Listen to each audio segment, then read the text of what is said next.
देश के प्रयागराज में आज से महाकुंभ की विधिवत शुरुआत हो चुकी है।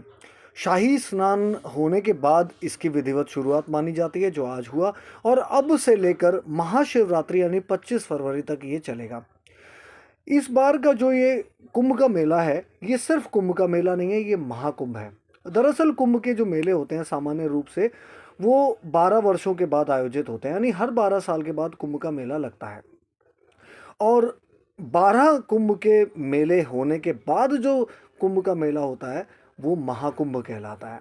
यानी आप मान के चलिए कि जो ये महाकुंभ है जिसकी आज शुरुआत हुई उत्तर प्रदेश में प्रयागराज में, ये 12 कुंभों के बाद होने वाला महाकुंभ है।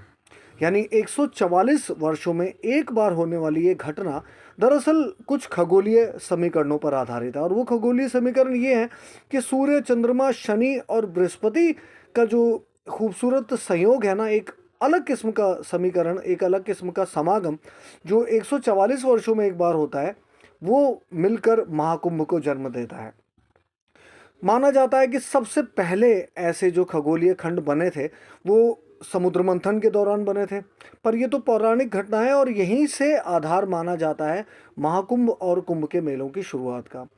तो सूर्य, चंद्रमा, शनि और बृहस्पति, विशेषकर बृहस्पति जब कुंभ राशि में प्रवेश करता है तब कुंभ का मेला माना जाता है कि शुरू हो गया है। लेकिन जब ये चारों ग्रह और उपग्रह मिलकर एक अलग किस्म का संयोग बनाते हैं, वहाँ महाकुंभ होता है।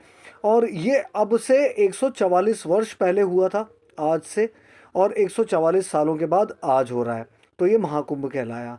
और बड़ी बात ये भी है इसमें कि समुद्र मंथन के बाद होने वाली इस घटना ने बहुत सारे उत्सवों को जन्म दिया। जैसे कि 10 दिन तक ये शुरू में चलता था, फिर इसकी अवधि 15 दिन होने लगी।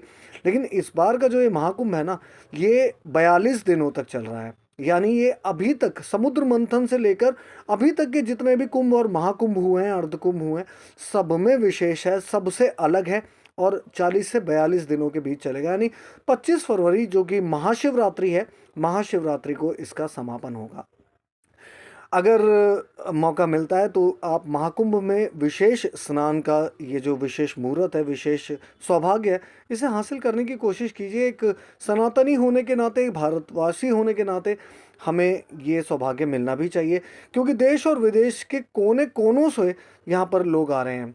कई अनुसंधानकर्ता, चाहे वो विदेशी हों, पत्रकार चाहे वो विदेशी हों या विदेशी हों, यहाँ पर जा रहे हैं और इसका हिस्सा बन रहे हैं। और इस बार की जो तैयारियां हैं वो भी पिछले किसी कुंभ या महाकुंभ या अर्धकुंभ में नहीं देखी गई। लगभग 13,000 विशेष रेलगाड़ियाँ इस समागम के लिए, इस समारोह के लिए चलाई गई हैं। तो ये अपने आप में विशेष है। और खगोलीय समीकरण तो एक अलग बात है, पौराणिक घटनाएं भी अलग बात है, लेकिन हमारी तरफ से जो तैयारियां इस बार देखने में आ रही हैं वो भी इस महाकुंभ को विशेष बना रही हैं। 144 तो क्या, इससे पहले इस तरह का आयोजन कभी भी नहीं हुआ होगा। ये बड़ा आयोजन है, हमें इसके सफल होने की एक सफल आयोजन होने की शुभकामना देनी चाहिए सभी भारतवासियों को।